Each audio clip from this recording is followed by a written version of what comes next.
Hello viewers, welcome to my channel. Please like and subscribe.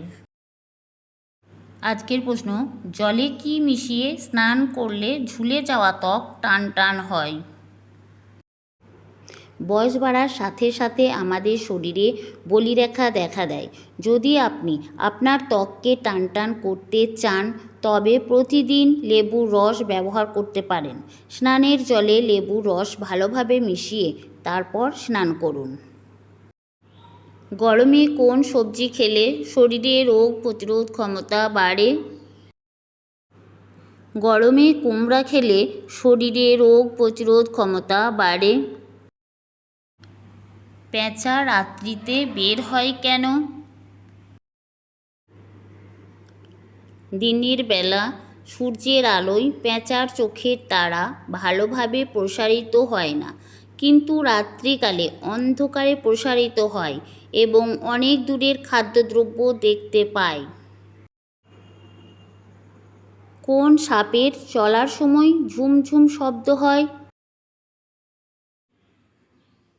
দক্ষিণ আমেরিকার rattle নামক এক প্রকার বিষধর সাপের চলার সময় ঝুমঝুম শব্দ হয়। ঘাসের ওপর খালি পায়ে হাঁটলে কি উপকার হয়? ঘাসের ওপর খালি পায়ে হাঁটলে শরীরের রোগ প্রতিরোধ ক্ষমতা বাড়িয়ে তোলে বহুগুণ। কি খেলে পেটের ভুঁড়ি দ্রুত কমে?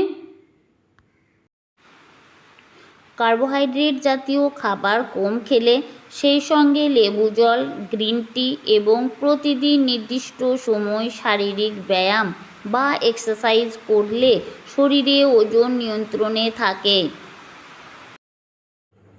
খালি পেটে কোন পাতা চিবিয়ে খেলে হজম শক্তি বাড়ে?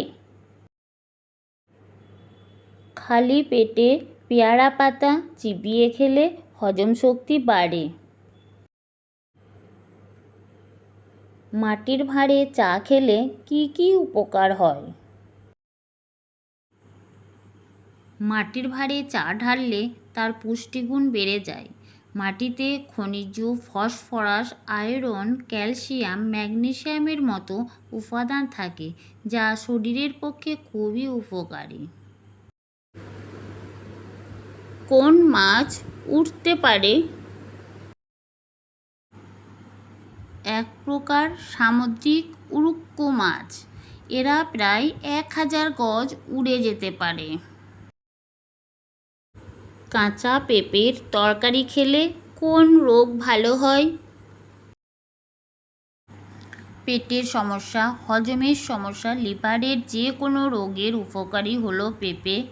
ভিটামিন, খনিজ আর অ্যান্টিঅক্সিডেন্টে ভরপুর এই পেঁপে নিয়মিত খেলে শরীরে পুষ্টির ঘাটতি মিটবে অনেকটা। এছাড়াও শরীরে রোগ প্রতিরোধ ক্ষমতা বাড়বে। কোন মাছ ইলেকট্রিক শক দেয়?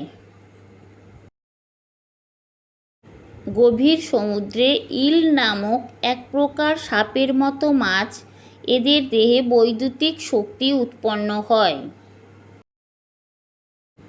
খালি পেটে কোন ফল খেলে মৃত্যু পর্যন্ত হতে পারে? একেবারে খালি পেটে লিচু খেলে শরীরে বিষক্রিয়া হয়, যার ফলে হার্ট অ্যাটাক পর্যন্ত হতে পারে। এরকম আরও প্রশ্নের উত্তর জানতে চ্যানেলটিকে সাবস্ক্রাইব করে আমার পাশে থাকুন। Thank you.